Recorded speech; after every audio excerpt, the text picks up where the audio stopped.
সকল ধন এবং সম্পদের মূল মালিক হচ্ছেন আল্লাহ পাক।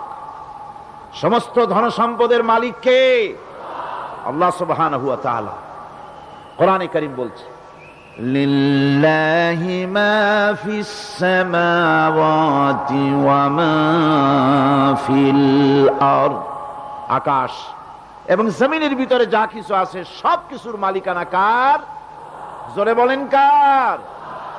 আল্লাহ রাব্বুল আলামিন হচ্ছেন এর একচ্ছত্র মালিক। সুতরাং বান্দাদের কাছে কিছুদিনের জন্য এগুলিকে আমানত রাখা হয়েছে।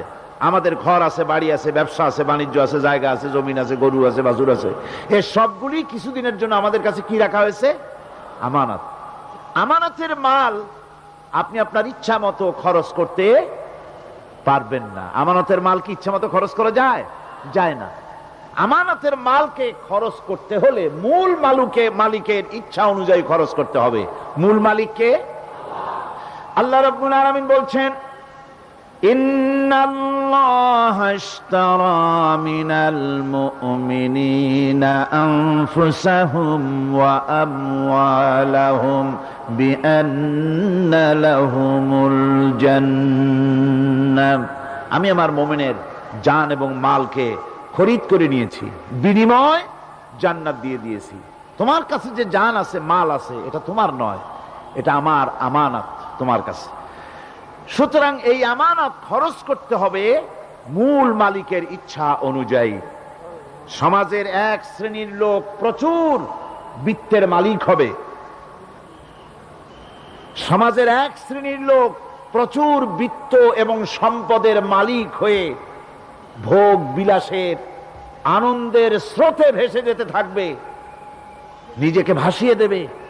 আর এক শ্রেণীর লোক অনাহারে অর্ধাহারে কষ্ট করবে। এ বিধান ইসলামের নয়।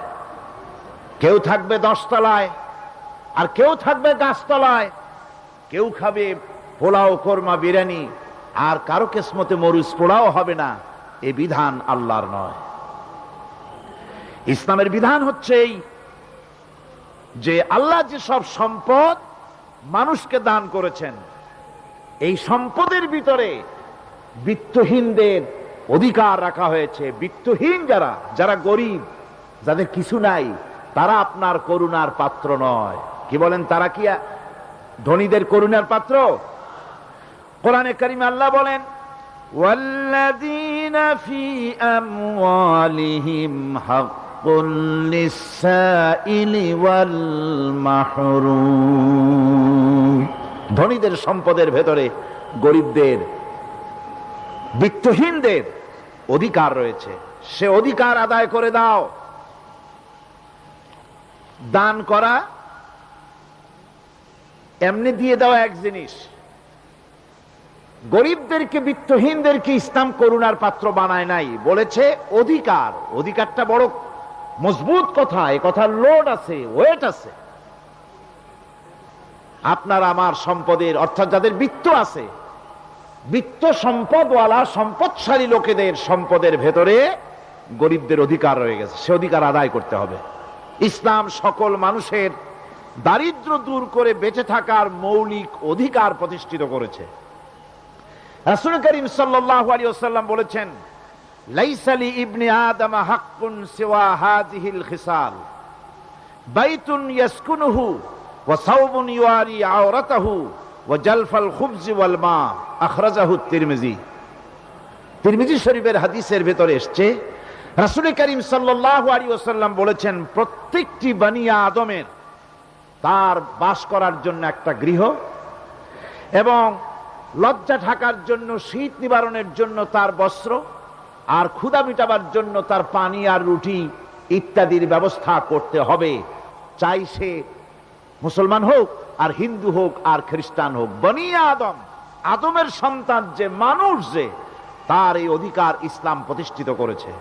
আজ বলা হচ্ছে খাদ্য, বস্ত্র, বাসস্থান সমাধান দেবে অমুকরা তমুকরা, এরকমের স্লোগান হয় না? ওরা দিতে পারবে না, ওরা দিতে পারে নাই। খাদ্য, বস্ত্র, শিক্ষা, চিকিৎসা, বাসস্থানের গ্যারান্টি দিয়েছে কোরআন, দিয়েছে আল্লাহ রসুল জনাব মুহাম্মদ রাসূলুল্লাহ সাল্লাল্লাহু আলাইহি ওয়াসাল্লাম। ইসলাম অর্থনৈতিক নিরাপত্তার জন্য যে সব পন্থা অবলম্বন করেছে সেটা হচ্ছে যে সমাজের কর্মক্ষম সকল ব্যক্তি রুজির জন্য পরিশ্রম করবে, কেউ বসে থাকতে পারবে না। এটা হচ্ছে ইসলামের নিয়ম, কেউ বসে থাকতে পারবে না। কোরআনে কারীম বলছে ফাইযা কুদিয়াতিস সালাতু ফান্তাশিরু ফিল আরদ ওয়াবতাগু মিন ফাদলিল্লাহ। ফাইযা কুদিয়াতিস সালাত, যখন তোমার নামাজ সম্পূর্ণ হয়ে গেল, ফান্তাশিরু ফিল আরদ, ছড়িয়ে পড়ো আমার জমিনের উপরে, ওয়াবতাগু মিন ফাদলিল্লাহ, আর আমার অনুগ্রহ অনুসন্ধান করো। রুজি কামানো কোনো খারাপ জিনিস না। কেউ মনে করে সারাদিন বসে বসে আল্লাহর জিকির করব, কেউ দুনিয়াটারে ঝামেলা মনে করে জঙ্গলে চলে যেতে চায়। এটা নিয়ম না। আপনি বসে থাকতে পারবেন না, আপনাকে কাজ করতে হবে। রুজি কামাই করাটাকে কোরআনে কারিমে এতটা সম্মান দিয়েছে যেটাকে ফদলুল্লাহ বলা হয়েছে। ফদলুল্লাহ এটা আল্লাহর অনুগ্রহ, সুবহানাল্লাহ বলেন। এটাকে ফদলুল্লাহ বলা হয়েছে, এটা জিনাতুল্লাহ বলা হয়েছে। আপনি যে কাপড় চোপড় ব্যবহার করেন, এই কাপড় চোপড়ের ব্যাপারে আল্লাহ পাক প্রশংসা করেছেন, কাপড় চোপড় সুন্দর পরতে বলেছেন। তারপরে রুজি রোজগার হালাল করতে বলা হয়েছে, এবং রুজি কামাবার ব্যাপারে হালাল ভাবে রুজি কামাবার জন্য ইন্সপিরেশন দেওয়া হয়েছে কোরআন এবং হাদিসে। রাসূল করিম সাল্লাল্লাহু আলাইহি ওয়াসাল্লাম বলেছেন আল কাসিবু হাবিবুল্লাহ, সহস্তে যে উপার্জন করে সে আল্লাহর বন্ধু। যে ব্যক্তি ঠেলা গাড়ি চালায়, কুলি মজুর রিক্সা চালায়, নিন্দা নাই, তাকে নিন্দা করা যাবে না। রিক্সাওয়ালাও একটা গুরুত্বপূর্ণ দায়িত্ব পালন করছে। কুমার, কামার, তাঁতি, জেলে, ধোপা, নাপিত সবাই কাজ করছে। প্রত্যেক কাজের সম্মান ইসলাম দেয়, সুবহানাল্লাহ কোন। সমস্ত কাজের সম্মান আছে, শুধুমাত্র সম্মান নাই চুরির কাজের, ডাকাতির কাজের, সন্ত্রাসের কাজের, চাঁদাবাজির কাজের, মাস্তানির কাজের। এই সব কাজ নিন্দনীয় এবং এই সব কাজ নিতান্ত বাজে কাজ। এ কাজের কোনো সম্মান নাই। সম্মান হচ্ছে নিজের হাতে কামাই করে সারা দিনে এক মুঠো খাবারও যদি খান, আপনার খাবারের চাইতে হালাল খাবার কারো হতে পারে না। আল্লাহর বন্ধু সোজা কথা না। আল কাসিবু হাবিবুল্লাহ, সহস্ত উপার্জনের এত বরকত। সেজন্য অর্থনৈতিক নিরাপত্তার জন্য সমাজের প্রত্যেকটি কর্মক্ষম লোককে কাজ করতে হবে। কি করতে হবে? নামাজ পড়া হয়ে গেছে, এখন আর বসে থাকা চলবে না, নেমে পড়ুন কাজের জন্য, আল্লাহর অনুগ্রহ অনুসন্ধান করুন। এরপরে আল্লাহ পাক বলছেন আমার অনুগ্রহ রুজি কামাও, আর রুজি কামাবার সময় ওযকুরুল্লাহ যিকরান কাসীরা লাআল্লাকুম তুফলিহুন। আর জিকির করবা আমার বেশি, আমার জিকির করবা। বলা হচ্ছে রুজি অনুসন্ধান করো, আর বলা হচ্ছে আমার জিকির করো। তো জিকির আর রুজি সন্ধানের ভিতরে সামঞ্জস্য কি? সামঞ্জস্যটা হচ্ছে এই যে আপনি যখন উযকুরুল্লাহ কাসীরান, আপনাকে বেশি করে জিকির করতে হবে। জিকির মানে কি? স্মরণ করা। জিকির মানে কি? স্মরণ করা। আল্লাহকে স্মরণ করেন। রুজি যখন কামাতে যাবেন স্মরণ করবেন কারে? চিল্লায় কোন কারে? আপনি রুজি কামাবার জন্য চাকরি করতেছেন, অফিসে বসে যদি আল্লাহ রাব্বুল আলামিন আপনার স্মরণে থাকে, তাহলে ঘুষ খাওয়া আপনার জন্য সম্ভব হবে না। কথা ঠিক কিনা? আল্লাহ পাক বলছেন রুজি কামাবার জন্য তুমি যে পরিশ্রম করবে, ওই পরিশ্রমের সময় বেশি বেশি জিকির করো, আমারে স্মরণ রাখো। অফিসে বসে যখন তুমি কাজ করবে, আমি যদি স্মরণে থাকি, তাহলে তুমি ঘুষ খাইতে পারবে না। তুমি জমিন চাষ করবে, জমিন চাষ করার সময় আমি যদি তোমার স্মরণে থাকি, জমিনের আইল ঠেলা তোমার পক্ষে সম্ভব হবে না। যত রকমের রুজি রোজগারের পথ আছে, আমাকে স্মরণ করো, খারাপ পথ থেকে বাঁচো, হালাল ভাবে রুজি কামাও। হালাল রুজির ভিতরে আল্লাহ রব্বুল আলামিন বরকত দিয়া দিবেন। আর কাজ করার জন্য বলা হয়েছে। রাসূল করিম সাল্লাল্লাহু আলাইহি ওয়াসাল্লাম বলেছেন ইজা সাল্লাইতুমুল ফাজরা ফালা তানুমু আন তালবি আরযাকিকুম। ফজরের নামাজ পড়া হয়ে গেছে, ঘুমায়ও না। আমাদের একটা আম অভ্যাস হয়ে গেছে ফজরের নামাজ পড়ে ঘুমানো। হাদিস শরীফে বলা হচ্ছে ফজরের নামাজ পড়া হয়ে গেছে, ঘুমায়ও না, রুজি তালাশ করো, রিজিক তালাশ করো, নিজের সাহায্য করো, অন্যকে সাহায্য করো, নিজের সংসারের জন্য কাজ করো, অন্যের জন্যও করো। হালাল ভাবে রুজি কামাই করে বউকে একটা ব্লাউজ কিনে দিয়েছেন, একটা শাড়ি কিনে দিয়েছেন, বাচ্চাকে ক্লাসের বই কিনে দিয়েছেন, বাজার থেকে মাছ তরিতরকারি কিনে। অক্ষম ব্যক্তিদেরকে সহযোগিতা করবে, যারা নাকি উপার্জন করতে পারে না ওই জাতীয় লোকদেরকে তারা সহযোগিতা করবে। ওয়াকফুলু গানিয়ুহুম ফাকিরাহুম, সেই সমাজের যারা নাকি সামর্থ্যবান তারা রোজগার করবে এবং গরিবদেরকে সহযোগিতা করবে। আল্লাহর নবী বলেছেন সে ব্যক্তি মুমিন নয়, সে ব্যক্তি মুমিন নয়, সেই ব্যক্তি মুমিন নয়। সাহাবায়ে কিরাম হতচকিত হয়ে উঠলেন, প্রশ্ন করলেন নবীজি কোন ব্যক্তি মুমিন নয়? আল্লাহর নবী বলেন যেই ব্যক্তি পেট পুরে আরাম করে ঘুমায় গেল এ কথা জানার পর যে তার প্রতিবেশী না খেয়ে শুয়ে আছে, ক্ষুধার যন্ত্রণায় কাতরাচ্ছে, এ কথা জানার পরে যেই মুসলমান ব্যক্তি আরাম করে পেট ভরে খেয়ে ঘুমায় সে কখনো মুমিনের দাবি করতে পারে না, মুমিন হতে পারে না। কত বড় কথা! ইসলাম মানুষকে তাগিদ করেছে তার প্রতিবেশীর উপরে লক্ষ্য রাখার জন্য, তার প্রতিবেশীকে লক্ষ্য রাখার জন্য, গরিব মানুষের প্রতি লক্ষ্য রাখার জন্য। রাসূল করিম সাল্লাল্লাহু আলাইহি ওয়াসাল্লাম বলছেন আইয়ু রাজুলিন মাতা দিয়ান বাইনা আগনিয়ায় ফাকাদ বারিয়াত মিনহুম জিম্মাতুল্লাহি ওয়া রাসূলিহি। আল্লাহর নবী বলেন কোন ধনী ব্যক্তিদের মাঝে কোন গরিব প্রতিবেশী যদি না খেয়ে মারা যায় তাহলে ওই এলাকার বিত্তশালী লোকদের সাথে আল্লাহর সমস্ত সম্পর্ক, রাসূলের সব সম্পর্ক ছিন্ন হয়ে যায়। কে বলতে পেরেছে এত বড় কথা? মানুষের অর্থনৈতিক নিরাপত্তার জন্য কত বড় কথা বলেছে ইসলাম, বলেছে বিশ্বনবী জনাবে মুহাম্মদ রাসূলুল্লাহ সাল্লাল্লাহু আলাইহি ওয়াসাল্লাম। আল্লাহ রাব্বুল আলামিন বলেন ধনীদের হাতে যেন সম্পদগুলি পুঞ্জীভূত হয়ে না যায়, কাইলা ইয়াকুনা দুলাতাম বাইনাল আগনিয়াই মিনকুম, তোমাদের ধনীদের হাতে যেন সম্পদগুলি, সমাজের সম্পদগুলি যেন পুঞ্জীভূত না হয়, সেগুলি বরং ছড়িয়ে আস্তে করে যেন সমস্ত গরিব যেন সাধারণের কাছে যেতে পারে সে ব্যবস্থা করতে হবে। যাকাত প্রদানের মাধ্যমে ধনীদের কাছ থেকে নিয়ে গরিবদেরকে দিয়ে দিতে হবে। আর বুখারী শরীফের সারা ফাথুল বারীতে হাফেজ ইবনে হাজার আসকালানী রাহিমাহুল্লাহ তিনি বলেছেন যাকাত যদি ধনীরা না দেয়, যদি কেউ দিতে বাধা দেয়, ফামানিমতানা উখিযাত বিহি কাহরান, যদি যাকাত না দেয় জবরদস্তি করে যাকাত আদায় করে নিবে গভর্নমেন্ট, যাকাত দিতেই হবে।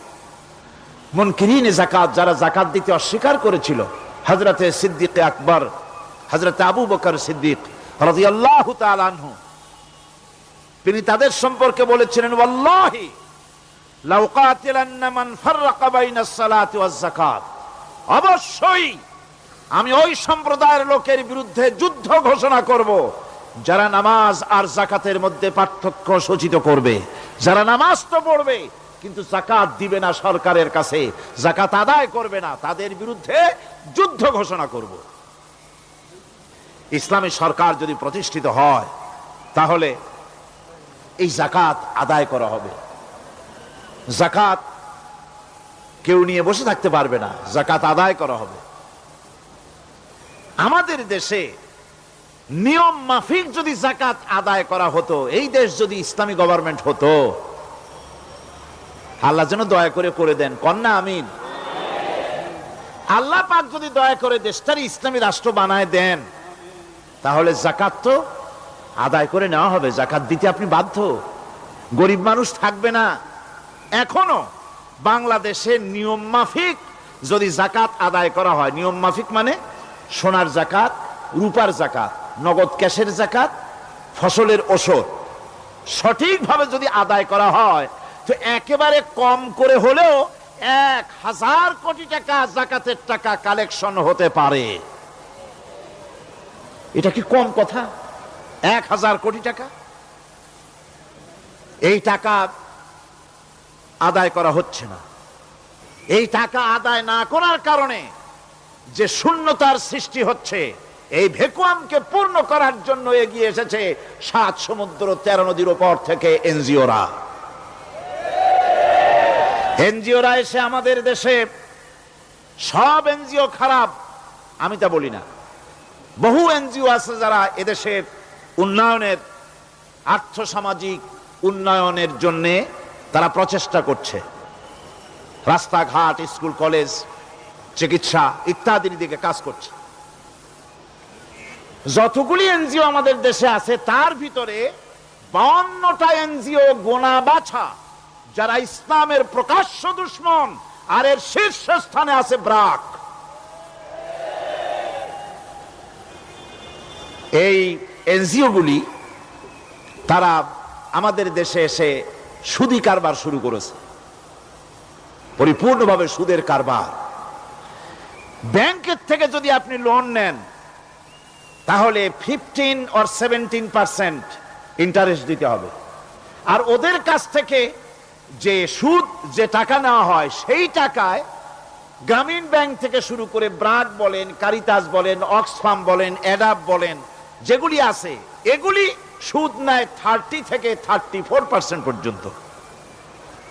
গোটা জাতিকে গ্রাম পর্যায়ে তারা সুদের নিবিড় চাষ করতেছে, ঘরে ঘরে সুদ পৌঁছে দিয়েছে, মুসলমান নারীদেরকে বেহুরমতি করেছে, ইসলামের ঐতিহ্য ধ্বংস করতেছে, নারীদেরকে বিপর্দা করতেছে, আমার দেশের ফ্যামিলি স্ট্রাকচারকে এনজিওরা ধ্বংস করে দিচ্ছে।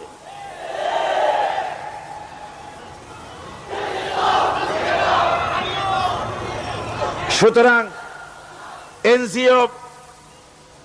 এনজিওরা এই সুযোগটা পেত না।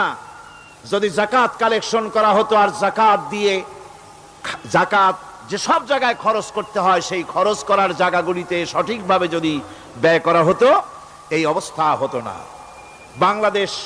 বাংলাদেশে সম্পদের অভাব নাই। যারা বলে বাংলাদেশ গরিব, আমি তাদের সাথে একমত নই। আক্ষরিক অর্থে বাংলাদেশ গরিব নয়, বাংলাদেশে সম্পদ আছে।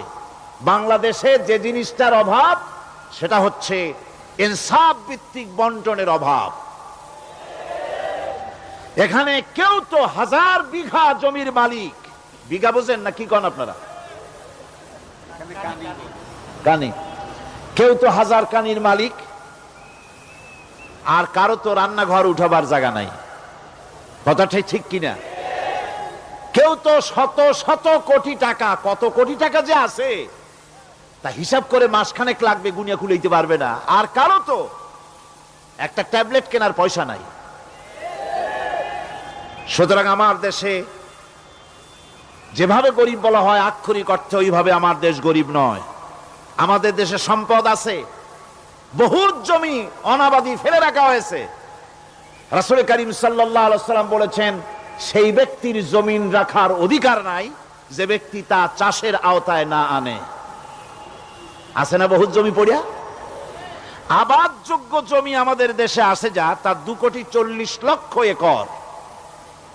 আমাদের ভূমি সম্পদ রয়েছে, বনজ সম্পদ যা আছে সেটা হচ্ছে 32,53,860 একর জুড়ে বিরাট বনজ সম্পদ আমাদের আছে। ভূমি সম্পদ আছে, বনজ সম্পদ আছে। আমাদের রয়েছে পানি সম্পদ, প্রায় 250 নদী, 3,600 বর্গ মাইল জুড়ে নদীগুলো প্রবাহিত আছে। আমাদের পানি সম্পদ আছে। আমাদের গ্যাস সম্পদ আছে, যে গ্যাস অন্তত 100 বছর চলতে পারে। প্রত্যেক বাড়িতে বাড়িতে গ্যাসের সংযোগ দিলেও 100 বছরে ফুরাবে না। আলহামদুলিল্লাহ কইতে ইচ্ছা করে না? জোরে কোন আলহামদুলিল্লাহ। আমাদের গ্যাস সম্পদ রয়েছে, আমাদের মৎস্য সম্পদ আছে, পশু সম্পদ আছে, কৃষি সম্পদ আছে, আরো রয়েছে বিপুল জনশক্তি। জনশক্তিকে আজ সবচাইতে বার্ডেন মনে করা হয়। জনশক্তিকে বলা হয় বাংলাদেশের সবচাইতে বড় সমস্যা জনশক্তি সমস্যা। এটা হচ্ছে যে সরকার আসে তারই ভূতে পায়, যে যায় লঙ্কা সে আর মানুষ হালে ফেরে না, মানুষগুলি তার জন্য জ্বালা। অথচ এই মানব শক্তি হচ্ছে শ্রেষ্ঠ শক্তি। ইউনিভার্সিটি জনমের মতো না বাড়াইয়া, এখন তো ইউনিভার্সিটি দাবি করতেছে সকলে, গ্রামে গঞ্জে থানায় রান্নাঘরে সব জায়গায় কয় আমাদের ইউনিভার্সিটি দাও। আর ইউনিভার্সিটির ফজিলত কি তা তো আমরা দেখতেইছি। এর থেকে বেশি করে পলিটেকনিক ইনস্টিটিউট, ভোকেশনাল ইনস্টিটিউট ইত্যাদি যদি বানানো হতো, ভিক্ষার হাতকে কর্মীর হাতে যদি পরিণত করা যেত, মানুষগুলিকে যদি কর্মক্ষম করা যেত, তাদেরকে যদি মডার্ন টেকনোলজি যদি শিক্ষা দেওয়া যেত, তাহলে এই মানব শক্তি রপ্তানি করে বা পৃথিবীর বিভিন্ন দেশ থেকে মূল্যবান বৈদেশিক মুদ্রা অর্জন করা যায়। সেটা না করে মানুষ হইছে জ্বালা, জনমের মতো এদেরকে মারো। এটা হচ্ছে ট্রেনের থার্ড ক্লাস প্যাসেঞ্জার্স মেন্টালিটি। সেটা কিরকম? সেটা হচ্ছে ট্রেনে যখন মানুষ চলে তৃতীয় শ্রেণীতে, একবার উঠে বসলে সে অন্যের জন্য জায়গা ছাড়ে না। জায়গা খালি আছে, আরেকজন আসে বললে ভাই আমার একটু বসতে দাও, কয় না ভাই এখানে লোক আছে। আসলে কিন্তু লোক নাই। আপনি যদি বলেন যে সেই লোক আসলে আমি জায়গা ছেড়ে দেবো, ততক্ষণ তো বসি। আপনি বসলেন, এরপরে আপনি তো বুঝছেন যে লোকটা ফাঁকিতেছে, ওই চিন্তা আপনার মধ্যেও ঢুকবে, আরেকজন আসবে বসার জায়গা আছে, আপনি বলবেন না এখানে জায়গা নাই। ট্রেনের থার্ড ক্লাস প্যাসেঞ্জারদের যে মন মানসিকতা, বর্তমান মুসলিম দেশগুলির সরকার প্রধানেরা ঠিক ট্রেনের থার্ড ক্লাস প্যাসেঞ্জারদের চাইতেও থার্ড ক্লাস। মানব শক্তিকে কাজে লাগাবার চিন্তা না করে উল্টা চিন্তা তারা করছেন। এত সম্পদ থাকা সত্ত্বেও বাংলাদেশ আজ যে অভাব সৃষ্টি হয়েছে তা কৃত্রিম, এবং তা সৃষ্টি হয়েছে এটা এর একমাত্র দায়ী এর জন্য রাজনৈতিক ষড়যন্ত্র। রাজনৈতিক ষড়যন্ত্রের কারণেই এই অভাব সৃষ্টি হয়েছে। গোড়া থেকেই আমাদের দেশটি ষড়যন্ত্রের শিকার। প্রথমে ব্রিটিশ বেনিয়ারা 200 বছর পর্যন্ত গোলামির জিনজির পরিয়ে দিয়েছে। 200 বছর গোলামির পর দ্বিজাতি তত্ত্ব এবং মুসলিম সংখ্যাগরিষ্ঠতার ভিত্তিতে 47-এর আজাদি, তারপর পশ্চিমাদের শোষণ বঞ্চনা থেকে মুক্তি লাভের জন্য 71-এর আজাদি, এরপরে দেশের 90% হচ্ছে মুসলমান। 90% কারা? চিল্লায় বলেন না কারা? পৃথিবীর এই দ্বিতীয় বৃহত্তম মুসলিম জনগোষ্ঠীকে খ্রিস্টান আর ইহুদিরা তারা চেয়েছে জনগণকে খ্রিস্টান বানাতে। আমাদের দেশের জনগণকে তারা চায় খ্রিস্টান বানাতে। যারা কমিউনিস্ট তারা চায় আমাদেরকে নাস্তিক বানাতে। আর পার্শ্ববর্তী দেশের পেইড এজেন্ট যারা আমাদের দেশে আছে তারা চায় পৃথিবীর নিকৃষ্টতম কুফরি মতবাদ, ধর্ম নিরপেক্ষ মতবাদের মাধ্যমে গোটা জাতিকে ধর্ম থেকে দূরে সরিয়ে দিতে চায়। সুতরাং এই ষড়যন্ত্রের শিকার হয়ে আছে বাংলাদেশ। বাংলাদেশের এই আর্থসামাজিক প্রেক্ষাপটে ইসলামের বিধান ছাড়া, আল্লাহর দেওয়া বিধান ছাড়া এর কোনো মুক্তি নাই, এর নাজাতের কোনো পথ নাই। আল্লাহ রসুল ক্ষমতা আরোহণ করলেন, রাষ্ট্রের মালিক হলেন, প্রেসিডেন্ট হলেন। রাসূলুল্লাহ কি হলেন? আল্লাহর নবী প্রেসিডেন্ট হলেন। সমাজের গরিব দুঃখীদের ব্যাপারে নবীজি বললেন, মান তারাকা মালান ফালওয়ারাসাতিহি ওয়া মান তারাকা দিয়ান আও কুল্লা ফালিয়াতিনি ফাইন্না মাওলাহু, রাওয়াহুল বুখারী। নবীজি বলেন, যে ব্যক্তি মারা গেল, মরে যাওয়ার পর তার যে সম্পদ থাকবে, এই সম্পদগুলি সে যে সন্তান স্ত্রী পুত্র যাদের রেখে গেছে তা তাদের জন্যে। আর যদি সে ঋণগ্রস্ত, যদি ঋণ অবস্থায় সংসারকে রেখে যে থাকে, তাহলে তার ঋণের বোঝা, ঋণের পরিশোধের দায়িত্ব আমি মুহাম্মদ সাল্লাল্লাহু আলাইহি ওয়াসাল্লাম নিয়ে নিলাম। সমাজের যার কোনো অভিভাবক নাই, তার অভিভাবক আমি মুহাম্মদ সাল্লাল্লাহু আলাইহি ওয়াসাল্লাম। যার কোনো অভিভাবক নাই, সেজন্য আমার কাছে চলে আসে। ইসলামী রাষ্ট্র এই বিধান পেশ করেছে। এর চাইতে সুন্দরতম বিধান পৃথিবীতে আর কেউ দিতে পারে নাই। সেজন্য সেই সমাজে চুরি বন্ধ হয়েছে, ডাকাতি বন্ধ হয়েছে, জেনা বন্ধ হয়েছে, সব বন্ধ হয়ে গিয়ে সুন্দর একটি সমাজ প্রতিষ্ঠিত হয়েছিল। আর রাসূল বলেছিলেন, খাইরুল কুরুনে কারনি, সর্বশ্রেষ্ঠ যুগ হলো আমার যুগ। সুবহানাল্লাহি বিহামদিহি। মানুষ দরজা খুলে ঘুমায়েছে, কারো ক্ষুধার কষ্ট নাই, পড়ার কষ্ট নাই, খাবারের চিন্তা নাই, চুরি ডাকাতির ভয় নাই, ভয় মুক্ত। ওই যে গতকাল বলেছিলাম, যেমন একটা সমাজ আসবে, খাব্বাব চিন্তা করো না, আমি কসম করছি এমন একটা সমাজ প্রতিষ্ঠিত হবে যেই সমাজে চুরি ডাকাতি জেনা ব্যভিচার হত্যা ধর্ষণ কোনো ভয় থাকবে না। লা ইয়াখাফু ইল্লাল্লাহ, আল্লাহ ছাড়া কারো কোনো ভয়, মনের ভিতরে ভয় থাকবে না। ওয়ালাকিন্নাকুম তাস্তাজিলুন, তোমরা বড্ড তাড়াহুড়ো করতেছো, বেসবর হচ্ছ, সবর করো, তাড়াহুড়ো করো না। এমন সমাজ আসবে। রাসূলুল্লাহ এরকম একটা সমাজ গোটা পৃথিবীবাসীকে উপহার দিতে পেরেছিলেন না পারেন নাই? পেরেছিলেন কিনা? সেই কথাই আল্লাহ রাব্বুল আলামিনের কথার সঙ্গে বার মিলান। লাইসাল বিররা আন তুওয়াল্লু বুজুহাকুম কিবালাল মাশরিকি ওয়াল মাগরিব, পূর্ব পশ্চিমে কত মাথা ঘুরালে, চেহারা ঘুরালে এটাই কিন্তু তোমার পুণ্যবান হওয়ার জন্য, নেককার হওয়ার জন্য যথেষ্ট নয়। বরং যথেষ্ট হলো আল্লাহর প্রতি ঈমান আনো, কিতাবের প্রতি, পরকালের প্রতি, ফেরেশতার প্রতি, নবীদের পরে ঈমান আনো।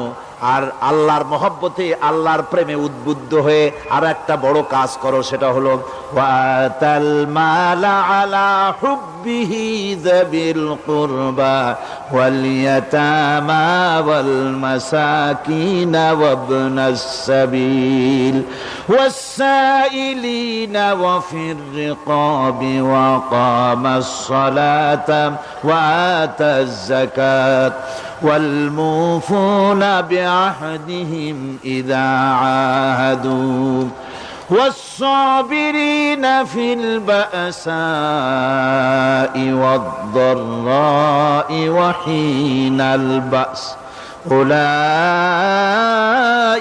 الذين صدقوا وأولئك هم المتقون।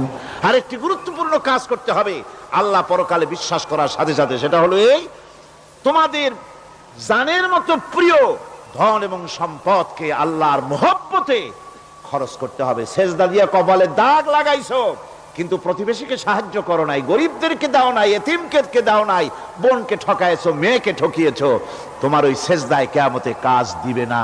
প্রকৃতপক্ষের নেককার পুণ্যবান হওয়ার জন্য গরিব জনসাধারণকে সহযোগিতা করতে হবে। এরপরে মাঝখান থেকে যেটা বাদ দিয়েছিলাম, বলেছিলাম নামাজ এবং যাকাত। আমি যাকাতটা কালকে আগে নিয়ে এসেছিলাম, নামাজটা ছিল আগে। সেই নামাজটা যেহেতু আলাদা একটা বিষয় হবে, আর যাকাতটা সাদকার সাথে সামঞ্জস্য আছে, সেই জন্য যাকাত আর সাদাকার কথাটা একসঙ্গে মিলাই বলেছিলাম। এখন শুরু করছি নামাজ। সালাত, সালাত এর আবিধানিক অর্থ হচ্ছে কোন জিনিসের দিকে মুখ ফিরানো। সালাতের অর্থ হচ্ছে নিকটবর্তী হওয়া, মুখ ঘুরানো, মুতাওয়াজ্জা হওয়া। ওই যে হযরত ইব্রাহিম আলাইহিস সালাম বলেছিলেন, ইন্নী ওয়াজ্জাহতু ওয়াজহিয়া লিল্লাযী ফাতারাস সামাওয়াতি ওয়াল আরদ। জানেন আপনারা?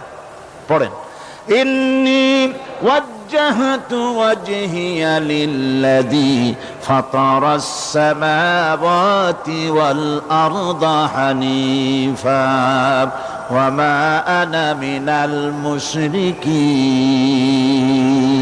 নিশ্চয় আমার মুখ ঘুরায় দিলাম কার দিকে? যিনি আকাশ এবং জমিনের স্রষ্টা, সব কিছুর মালিক যিনি, তার দিকে আমি মুতাওয়াজ্জা হলাম। নামাজের অর্থই হচ্ছে মুতাওয়াজ্জা হওয়া, মুখ ঘুরিয়ে দেওয়া, চেহারা ঘুরিয়ে দেওয়া। আর নামাজের আরেক অর্থ হচ্ছে নিকটবর্তী থেকে আরো নিকটবর্তী হওয়া। আমরা কি নিকটবর্তী হতে চাই? না বুঝলে কবেন কি? নিকটবর্তী হইতে চাই কার? আল্লাহ। আমরা কি আল্লাহর নিকটবর্তী হতে চাই? আল্লাহ রাব্বুল আলামিন বলেন, নিকটবর্তী হতে হলে ওয়াসজুদ ওয়াকতারিব, সেজদা দাও আর সেজদার মাধ্যমে আমার নিকটবর্তী হয়ে যাও। সেজদা দিলেই আল্লাহর নিকটবর্তী হওয়া যায়। কোন সুবহানাল্লাহ। সাহাবী, আল্লাহর নবীর সাহাবী প্রশ্ন করেছেন, নবীজি, বান্দা কখন আল্লাহর নিকটবর্তী হয়ে যায়? নবীজি বলেছেন, বান্দা যখন সেজদা দেয় তখন আল্লাহর বান্দার মাঝে কোনো হিজাব থাকে না, একদম আল্লাহ পাকের নিকটবর্তী হয়ে যায় বান্দা যখন সেজদায় পড়ে যায়। সুতরাং নামাজ হচ্ছে নিকটবর্তী হওয়া, সালাত এটা হচ্ছে নিকটবর্তী হওয়া। নামাজ ফরজ হওয়ার কারণ হচ্ছে এই যে মানুষ আল্লাহর বান্দা বা গোলাম হিসেবে সৃষ্টি হয়েছে, তাই একমুখী হয়ে রবের বন্দিগি করা এটা হচ্ছে তার স্বাভাবিক একটা প্রকৃতি। আল্লাহ রাব্বুল আলামিন এই প্রকৃতির দাবি মিটাবার জন্যই নামাজের ব্যবস্থা করেছেন। মানুষের ফিতরত, মানুষের নেচার, মানুষের ফিতরত হচ্ছে এই যে কারো না কারো কাছে মাথা নত করা, হাত জোড় করা, মাথা নত করা, সার্বভৌমত্বের মালিক কাউকে মনে করা। হাত জোড় করতে হলে, মাথা নত করতে হলে, সার্বভৌমত্বের মালিক হিসেবে কাউকে গ্রহণ করতে হলে আল্লাহর বিকল্প কেউ আছে নাকি? ইসলামের মূল দাওয়াতটা হলো ফিতরাত অনুযায়ী দাওয়াত দেওয়া হয়েছে। মানুষ যেন মাথা নত করে, গোলামি করে। এজন্য আল্লাহ রাব্বুল আলামিন বলেছেন যে আমি মানুষ এবং জিনকে সৃষ্টি করেছি, তার কারণটাই হলো মা খালাকতুল জিন্না ওয়াল ইনসা ইল্লা লিয়াবুদুন। মানুষ আর জিন জাতিকে সৃষ্টি করা হয়েছে ইবাদতের জন্য, গোলামির জন্য। ইবাদত আর গোলামি এটাই করতে হবে, গোলামি করতে হবে, দাসত্ব করতে হবে। আর এই দাসত্ব, আল্লাহর আনুগত্যই গোলামির দাওয়াত দিয়েছেন দুনিয়ার সব নবীরা। কোন নবী বলেন নাই যে আমার গোলামি করো। কেউ বলেছেন? বলেন জোরে, কেউ বলেছেন? আল্লাহ পাক বলেন, ওয়ালাকাদ বা'আসনা ফি কুল্লি উম্মাতির রাসূলা আন ইবুদুল্লাহা ওয়াজতানিবুত তাগুত।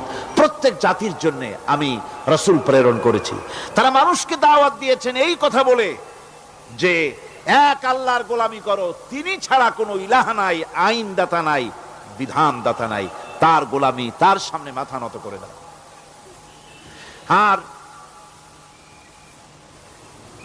প্রত্যেক নবীর যুগেই নামাজ রোজা শরীয়তের মধ্যে ছিল।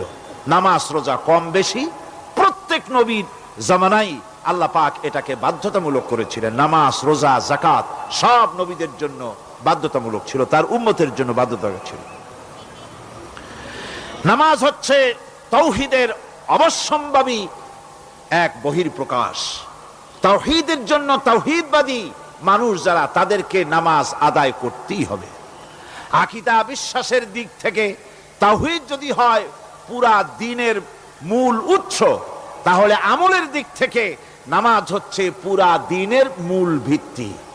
নামাজ হচ্ছে আমলের মূল ভিত্তি।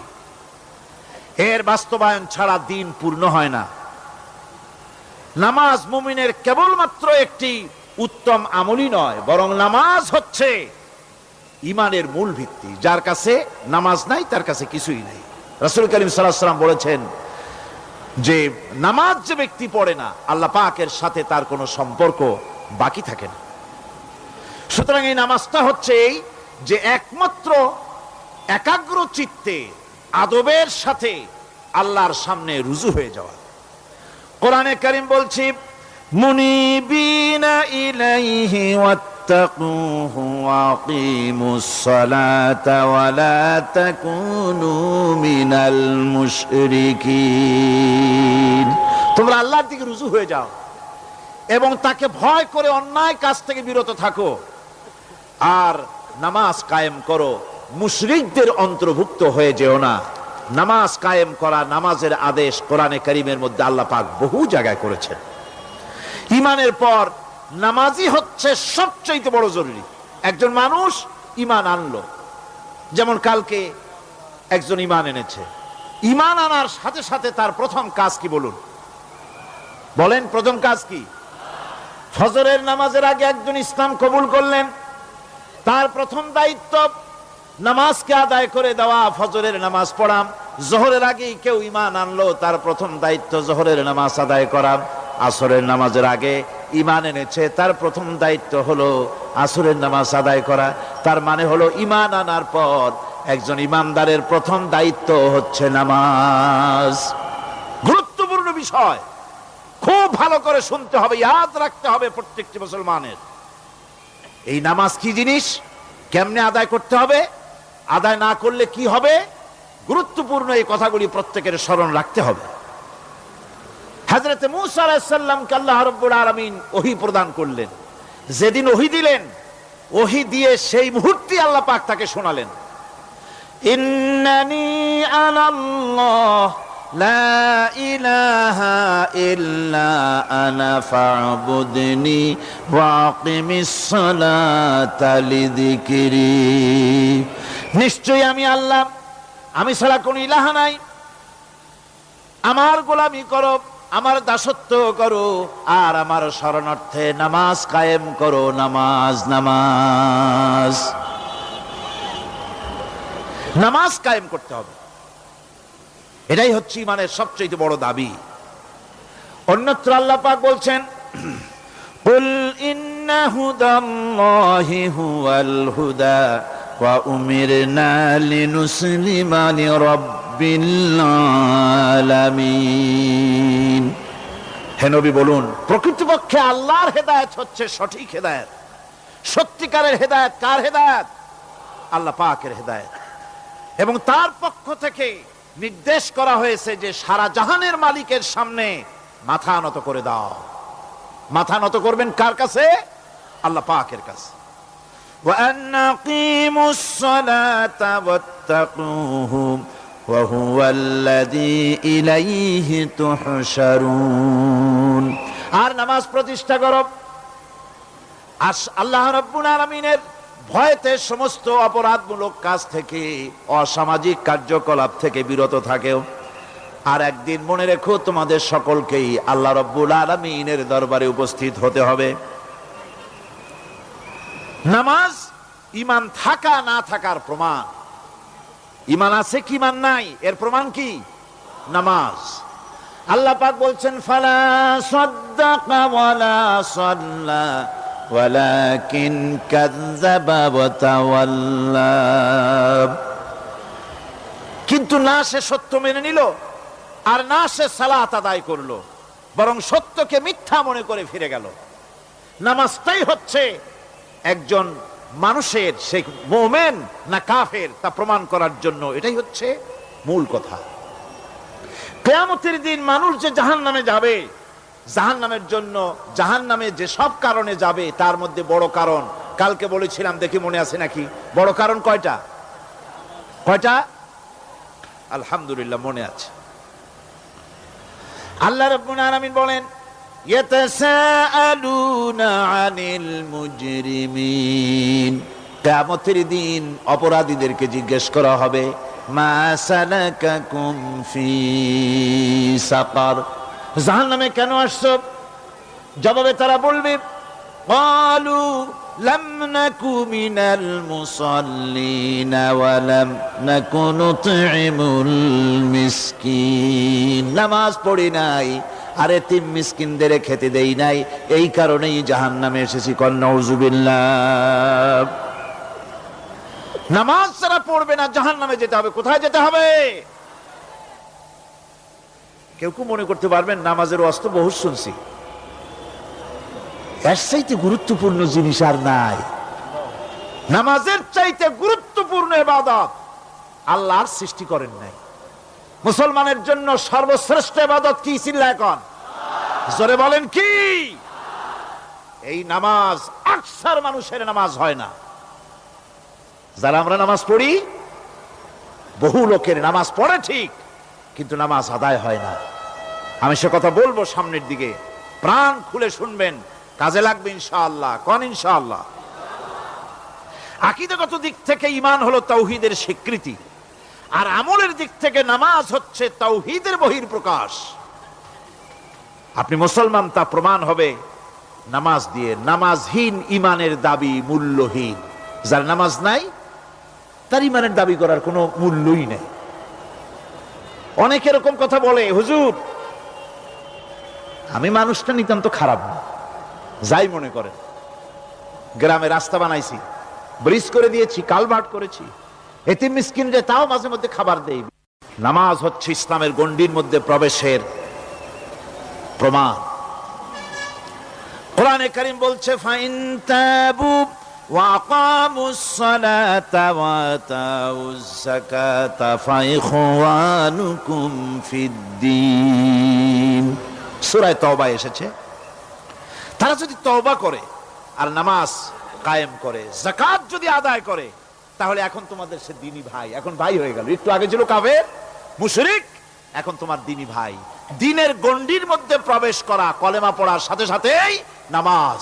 নামাজ হচ্ছে দ্বীনের প্রধান গেট, দ্বীনের প্রধান তোরণ। দ্বীনের মধ্যে প্রবেশ করার জন্য এই গেট দিয়ে প্রবেশ করতে হবে। সুতরাং এই নামাজের এতই গুরুত্ব দেওয়া হয়েছে। ইসলাম যদি ক্ষমতায় আসে, আল্লাহ যেন এনে দেন, জোরে কোন আমিন। ইসলাম যদি ক্ষমতায় এসে যায়, রব্বুল আলামিন তাফসীরের মাহফিল, কোরআন সামনে নিয়ে আশা করে তোমার দরবারে দোয়া করি, এই বিশাল জনসমুদ্রের দোয়া কবুল করো মাবুদ গো, এই বাংলাদেশকে ইসলামের দেশ বানাইয়া দাও। দেশটা যদি ইসলামের হয়ে যায়, আইন যদি আল্লাহর হয়, শাসন যদি সৎ লোকেরা করে, রব্বুল আলামিন কোরআন শরীফে বলেন, তাহলে তারা 4টা কাজ করবে। আল্লাযীনা মাক্কান্নাহুম ফিল আরদ আকামুস সালাতা ওয়া আতাউজ যাকাত ওয়া আমারু বিল মা'রুফি ওয়া নাহাউ আনিল মুনকার। মুমিনরা ক্ষমতায় এসে প্রথম যে কাজটা করবে, প্রথমে ক্ষমতা এসেই নামাজ বাধ্যতামূলক করবে। প্রথম কি? ওয়াজ নসিহতে অনুরোধ করা হবে না, বাবাজিরা আল্লাহর রাস্তায় নামাজটা পড়ে না। রেডিও এবং টেলিভিশনের মাধ্যমে রাষ্ট্রপ্রধান অর্ডার করে দিবেন, আজ থেকে বাংলাদেশের 12 কোটি তাওহীদি জনতা, নারী পুরুষ যারা আকেল বালিগ, সকলের জন্য নামাজ বাধ্যতামূলক, নামাজ পড়তেই হবে। এটা অর্ডার। বেলা যখন 1টা বেজে যাবে, বেলা যখন 1টা বাজবে, সমস্ত মসজিদে আজান শুরু হয়ে যাবে। আজানের সাথে সাথে অফিস, আদালত, কল কারখানা, ক্ষেত খামার, শিক্ষাঙ্গন সব ডেডলক হয়ে যাবে। আধা ঘন্টার জন্য বন্ধ হয়ে যাবে। যারা মুসলমান অফিসে, কলেজে, ইউনিভার্সিটিতে, সর্বত্র তারা নামাজের জন্য প্রস্তুতি নেবেন। আধা ঘন্টার ভিতরে নামাজ আর খানা সেরে আবার কলেজ চলবে, বিশ্ববিদ্যালয় চলবে, কল চলবে, কারখানা চলবে, ক্যান্টনমেন্ট চলবে, সেক্রেটারিয়েট চলবে, সব আপন গতিতে চলতে থাকবে। আল্লাহর রহমত, বরকত আকাশ ফেরে নাজিল হয়ে যাবে। আর এই অর্ডার যে দেওয়া হবে, নামাজ পড়বেন, সেখানে থানায় যখন আজান হবে, থানায় আজান হয়ে গেছে, থানার স্টাফ, পুলিশ যারা আছে জামাতে খাড়া হয়ে যাবে, ইমামতি করবেন ওসি সাহেব। এসপির অফিসে এসপি সাহেব ইমামতি করবেন, ডিসি সাহেব তার অফিসে ইমামতি করবেন, মন্ত্রী সেক্রেটারিয়েট ইমামতি করবেন, প্রেসিডেন্ট বঙ্গভবন ইমামতি করবেন, বিশ্ববিদ্যালয়ের ভাইস চ্যান্সেলরের ইমামতিতে সে জায়গার মুসলমান ছাত্র ছাত্রী, শিক্ষক শিক্ষয়িত্রী এক জামাতে নামাজ আদায় করবে। এই যদি হয় চিত্র দেশের, অপরাধ থাকবে? থানায় ওসি সাহেব নিজেই যদি জামাতের ইমামতি করেন, এইভাবে নামাজ আদায় করেন পুলিশদের নিয়ে জামাতে, ঘুষ আর খাবে তারা? এসপি সাহেবের অফিসে, ডিসি সাহেবের অফিসে মন্ত্রীরা যদি এভাবে নামাজ কায়েম করে, তাহলে কি অন্যায় অপরাধ কিছু থাকবে সমাজে? থাকবে না। সুতরাং নামাজ বাধ্যতামূলক করে দেওয়া হবে। নামাজ বাধ্যতামূলক, সকলকে নামাজ পড়তে হবে। নামমাত্র মুসলিম জাতির রাষ্ট্র ক্ষমতা গ্রহণ করাই হলো ইসলামী শাসন ব্যবস্থা নয়। ইসলাম ক্ষমতায় গিয়া অমুসলিমদের উপরে শাসন জারি করবে, আর অন্যান্য সরকারের মতো আমোদ ফুর্তি করে রাস্তাঘাট বানায় টানায় সিটে শুয়ে থাকবে, তা না। রাস্তা হবে, ঘাট হবে, কলেজ হবে, সব হবে, কিন্তু যারা মুসলমান তাদেরকে নামাজ পড়তে হবে। গোটা জনগণকে শাসক আর শাসিত উভয় গোলাম হবে আল্লাহ। উভয় গোলাম হবে কার? তখন প্রেসিডেন্টের বাবার ক্ষমতা নাই নিজের কোন আইন চালু করে, পার্লামেন্টের বাবার ক্ষমতা নাই ইসলামের বিরুদ্ধে টু শব্দটি করতে পারে। সেখানে শাসক আর শাসিত, শাসক আর শাসিত হয়ে যাবে একজন এক হুকুমদাতার গোলাম। সেই হুকুমদাতাকে ইনিল হুকুমু ইল্লা লিল্লাহ আলা লাহুল খালকু ওয়াল আমর। প্রেসিডেন্ট থেকে শুরু করে শাসক আর শাসিত সব আইন মানবে ওই আল্লাহ রব্বুল আলামিনের, যিনি এই তামাম জাহান সৃষ্টি করেছেন। সৃষ্টি যার আইন চলবে সেই আল্লাহ রব্বুল আলামিনের, এবং তার আইনের সার্বিক অনুসরণ করে চলতে হবে সকলকে।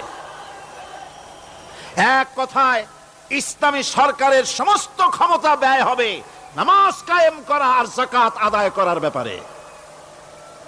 নামাজ যদি কায়েম হয়ে যায়, যাকাত যদি আদায় করা হয়, দুঃখ, দারিদ্র, কষ্ট কিছুই থাকবে না, বেকার সমস্যা থাকবে না। সমস্ত বেকারদেরকে চাকরি না পাওয়া পর্যন্ত বেকার ভাতা দেওয়া হবে। বুড়ো মানুষেরা যখন বুড়ো হয়ে যায়, ছেলের কাছে আদর নাই, বউর কাছে কদর নাই, আর ছেলে বউ বদদোয়া করতে থাকে, বুড়েরা মরে না কেন? আছে না আমাদের সমাজ? ইসলামী সরকার এলে পরে এই বৃদ্ধ মানুষদের ব্যবস্থা করা হবে। তাদের প্রতি এই ধরনের অসদাচরণ কেউ করতে সাহস পাবে না। সুতরাং নামাজ প্রতিষ্ঠা এবং যাকাত আদায় হলেই সমাজের অন্যায় অবিচার যা আছে তার 12 আনাই বিলুপ্ত হয়ে যাবে। কোন আলহামদুলিল্লাহ। তখন চাকরিতে প্রমোশন হবে নামাজের ভিত্তিতে। এখন প্রমোশন হয় কে কত ঘুষ খাইতে পারে, কে কত সরকারের দালালি করে বিবেকের বিরুদ্ধে বিরোধী দলকে বেশি করে পেটাতে পারে, এর উপরে ভিত্তি করে প্রমোশন হয়। ইসলামী সরকার যখন আসবে, ইসলামী সরকার যখন প্রতিষ্ঠিত হয়ে যাবে, তখন চাকরির প্রমোশন নির্ভর করবে তার সুন্দর চরিত্র আর নামাজের পাবন্দির উপরে ভিত্তি করে। সমাজে দুঃখ দুর্দশা থাকবে? যেরকম থাকবে, থাকবে না। আমার ভাইয়েরা, নামাজ হচ্ছে আল্লাহ রাব্বুল আলামিনের সাহায্য লাভের একমাত্র মাধ্যম। আল্লাহর কাছে যদি সাহায্য পেতে চাই তাহলে নামাজ লাগবে। লাগবে কি কোন? ولقد أخذ الله ميثاق بني إسرائيل وبعثنا منهم 12 نقيا وقال الله إني معكم لئن أقمتم الصلاة। আল্লাহ পাক বলেন, বনি ইসরাইলদের নিকট আমি ওয়াদা নিয়েছিলাম, তোমরা যদি মানুষদেরকে অসামাজিক কার্যকলাপ থেকে যদি তোমরা ফিরাইতে পারো, মানুষদেরকে অসামাজিক কার্যকলাপ থেকে তোমরা ফিরাবে। 12টা গোত্রের জন্য 12 জন নকিব নির্দিষ্ট করে দেওয়া হলো, তাদের দায়িত্ব দেওয়া হলো। মানুষদেরকে, সমাজের লোকদেরকে অন্যায় কাজ থেকে তারা ফিরাবে, ভালো ভালো কাজ করার জন্য তাদেরকে আদেশ করবে, অসামাজিক অধর্মীয় কাজ থেকে বাঁচাবার চেষ্টা করবে। এইটা যদি তোমরা করো তাহলে আমি তোমাদের সাথে আছি। শর্ত হলো একটা, তোমাদেরকে নামাজ কায়েম করতে হবে। নামাজ যদি কায়েম করো আমার মদদ তোমাদের জন্য অবধারিত হবে। নামাজ প্রতিষ্ঠা করলেই আল্লাহর সাহায্য লাভ করা যায় জীবনের সকল ক্ষেত্রে। নামাজ হচ্ছে অপকর্মের প্রতিবন্ধক। নামাজ পড়লে অন্যায় কাজ থেকে বাঁচার পথ। অন্যায় থেকে বাঁচাই কিসে? নামাজ। আল্লাহ রাব্বুল আলামিন বলেন, উতলু মা উহিয়া ইলাইকা মিনাল কিতাবি ওয়াকিমিস সালাম ইন্নাস সালাতা তানহা আনিল ফাহশাই ওয়াল মুনকার। হে নবী, এই কিতাব তেলাওয়াত করো, যা তোমার প্রতি অবতীর্ণ করা হয়েছে, এই কিতাব তেলাওয়াত করো আর নামাজকে প্রতিষ্ঠা করো। নিঃসন্দেহে নামাজ মানুষকে পাপাচার থেকে বাঁচায়া দেয়। অশ্লীলতা, পাপাচার থেকে মানুষকে বাঁচায় কে? জোরে চিল্লায় কোন কে? নামাজ। এই নামাজ মানুষকে অন্যায় কাজ থেকে বাঁচায় দেয়। নামাজ যে মানুষকে অন্যায় কাজ থেকে বাঁচায়, কেমনে বাঁচায়? আমরা যে নামাজ পড়ি, এই নামাজে তো আমাদেরকে অন্যায় কাজ থেকে বাঁচাইতে পারে না। নামাজি বহুত মানুষ আছে অন্যায় করে, করে কিনা কোন? না করে না? করে। নামাজি অথচ অন্যায় করে। আর আল্লাহ বলছেন নামাজিকে, নামাজ তাকে অশ্লীলতা থেকে ফিরায়। তাহলে কথা কারটা ঠিক? আল্লাহরটা। জোরে বলেন, কারটা ঠিক? অবশ্যই আমার আল্লাহর কথা হক।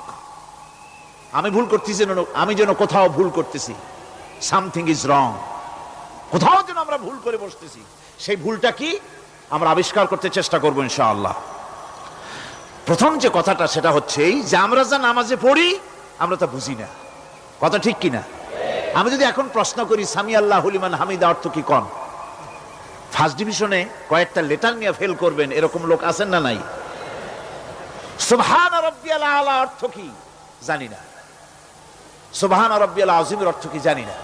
দোয়া কুনুত অর্থ কি জানি না। তাশাহুদ অর্থ কি জানি না।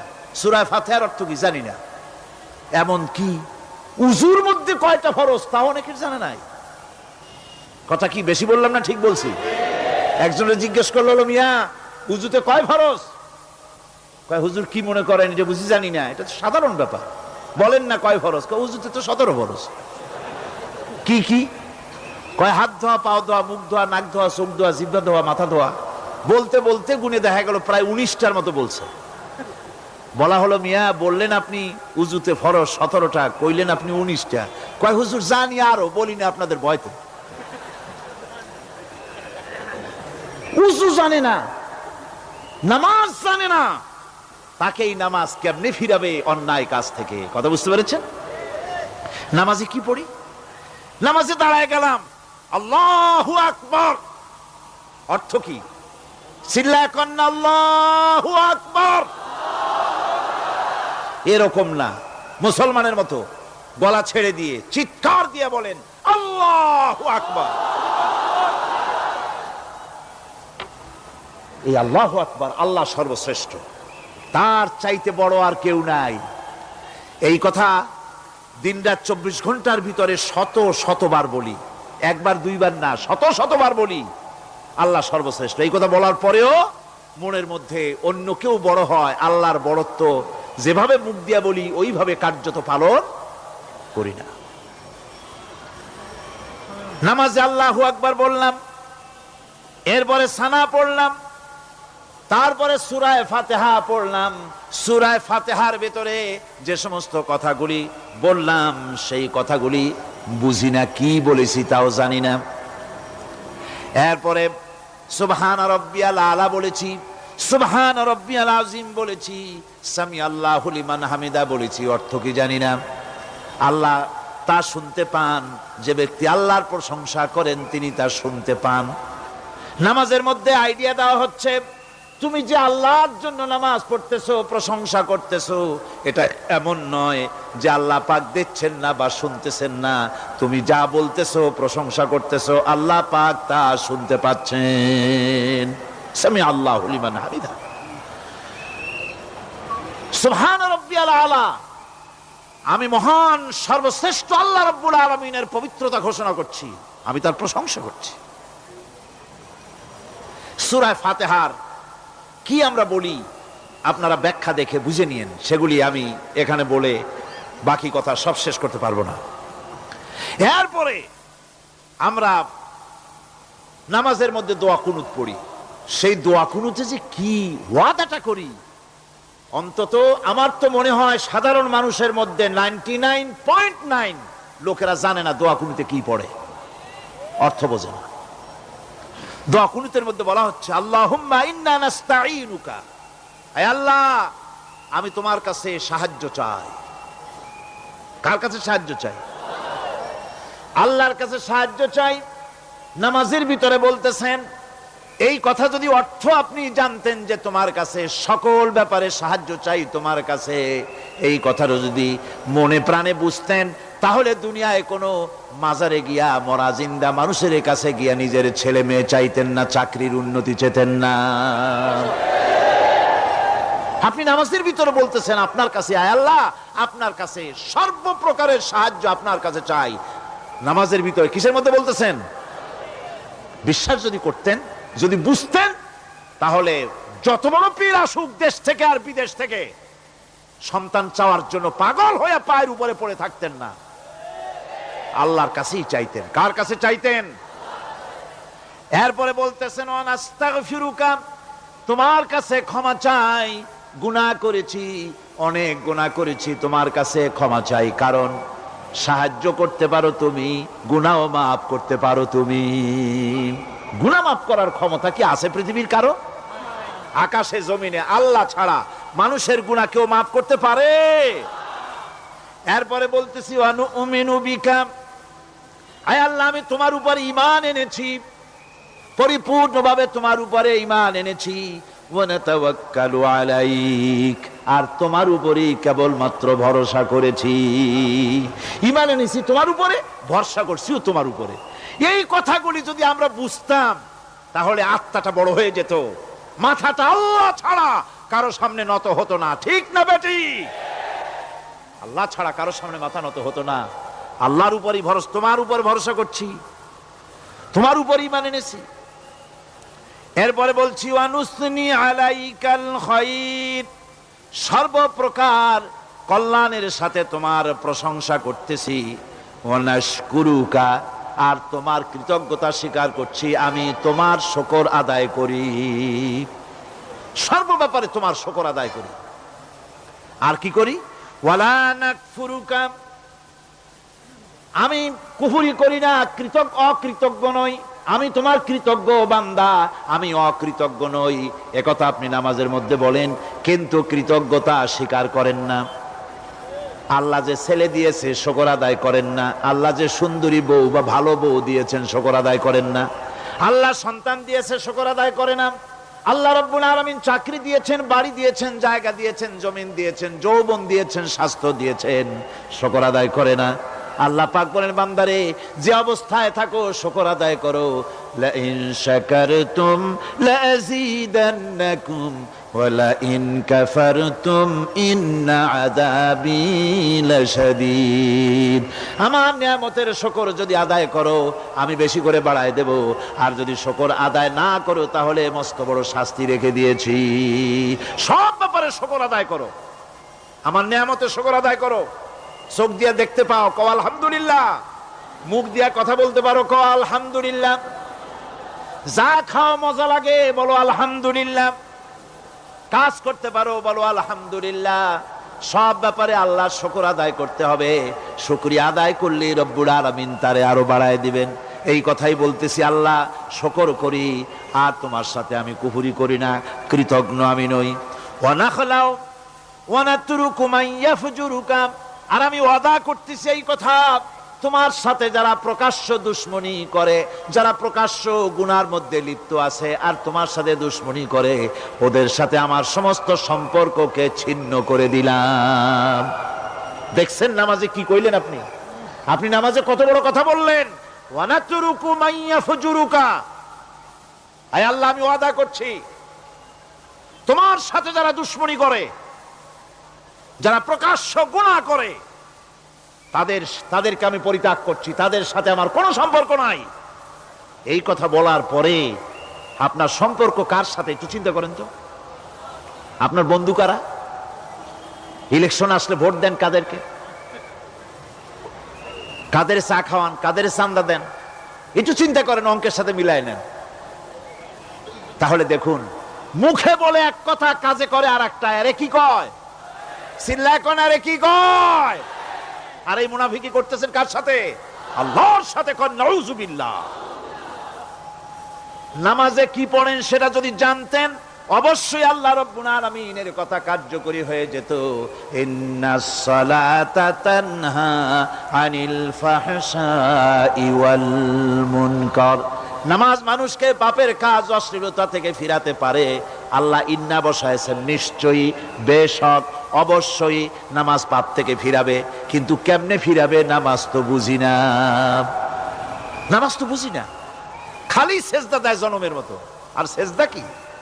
নামাজে যদি দেখে ইমাম দেরি করতেছে, আত্তাহিয়াত পড়তে দেরি হয়ে যাচ্ছে, পিছন থেকে সিগন্যাল মারে, ঠিক কিনা? বেয়াদব, বেয়াদব। তোমার নামাজ, তোমার আত্তাহিয়াত আগে শেষ হয়েছে, তাতে কি হয়েছে? চুপ করে বসে থাকো। ইমামকে কাশি দিয়া সতর্ক করার অধিকার তোমার নাই। যদি ইমামকে সতর্ক করার জন্য কাশি দিয়ে থাকো, তোমার নামাজ ফাসেদ হয়ে যাবে। এটা ফাজলামি করার জায়গা না, এটা নামাজ। এর নাম কি? ধীরে সুস্থে নামাজ পড়তে হবে। অনেকে মসজিদটারে মনে করে জেলখানা। ঢুকতে যত দেরি, বেরোতে পারলে যেন বাসে যান ছটফট করে। সিনেমার মধ্যে গিয়ে ঘন্টার পর ঘন্টা বসে থাকে, খারাপ লাগে না? মসজিদে কেরাত যদি একটু লম্বা পড়ে, পিছনে বসে খালি কি যে করে মনে মনে বলতে থাকে যে ইমাম এমন কাঁচা ছাড়া ছাড়ি না। আর গান যখন শোনে, শুনতেই থাকে। কত মজা, ঘুম আসে না। নাউজুবিল্লাহ। সুতরাং নামাজে কি পড়েন সেটা আপনাকে বুঝতে হবে। এরপরে বলতে বলা হচ্ছে, আল্লাহুম্মা ইয়্যাকা না'বুদু ওয়া লাকা নুসাল্লি। আয় আল্লাহ তাআলা, আমি একমাত্র তোমার গোলামি করি। নামাজে বলতেছেন একমাত্র তোমার গোলামি করি। আর নামাজ থেকে বেরিয়ে আসার পর ওজনে দিলেন কম, খাদ্যে দিলেন ভেজাল, মানুষের জমিনের আইল ঠেললেন, বোনেরে ঠকালেন, মেয়েকে ঠকালেন, মিথ্যে কথা বললেন। আর নামাজে বলে আসছেন আল্লাহ তোমার ইবাদত করি। এই বুঝি তোমার ইবাদতের নমুনা? এই বুঝি তোমার ইবাদতের নমুনা? মুনাফিক। নামাজ বোঝে নাই, পাপ তারে ফিরে, নামাজ তাকে পাপ থেকে বাঁচাতে পারে না। হায় আল্লাহ, একমাত্র তোমার গোলামি করি, ওয়ালা কানু সল্লি। আর একমাত্র তোমার উদ্দেশ্যেই নামাজ পড়ি, মানুষে দেখাবার জন্য পড়ি না। নামাজটা পড়ি কার জন্য? কার জন্যে? এরপরে বলছি, অনাসজুদু ওয়া ইলাইকা নাসআ। আয় আল্লাহ, আমি একমাত্র তোমাকেই সেজদা করি, আমার সমস্ত চেষ্টা সাধনা তোমার জন্য নিবেদিত। আমার চেষ্টা, আমার জিহাদ, আমার আন্দোলন, আমার বাঁচা, আমার মরা, আমার ব্যবসা